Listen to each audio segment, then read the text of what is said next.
Hey, it's Joel, your host for today's video, and welcome to the Joel Let Me Show, where today I'm going to be speaking about how I typically use my photography equipment on a day-to-day basis, and also how I've utilized the same pieces of equipment as foreground objects in both photography and videography content. My main speaking point for today's video is to cover the interesting and different ways I use my equipment while out and about, especially when it comes to taking photos and videos on the spot. While I do have a bit to cover about how I actually use my equipment as it is meant to be used, I also have quite a couple points to make about how I've utilized the same pieces of equipment as foreground objects in both photos and videos.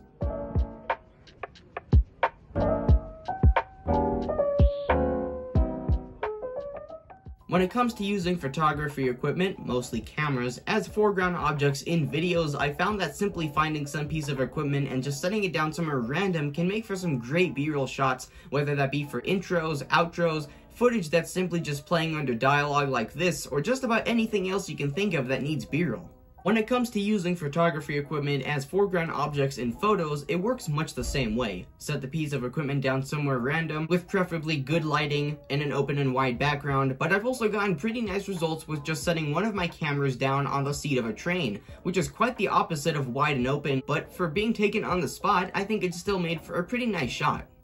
Now, as much fun as on-the-spot shots can be, one of my favorite types of photos to take is down-low perspective shots. This is a type of photograph that can really make you look at everyday objects in a completely different way. I've gotten some pretty nice results from just taking one of my cameras and setting it down on a concrete walkway. The texture of the concrete itself ended up making for a pretty cool thing to look at in a down-low perspective fashion, as opposed to many of my other photographs that are typically taken at eye level, of which there's nothing wrong with, as I've had these types of photos turn out just as nice.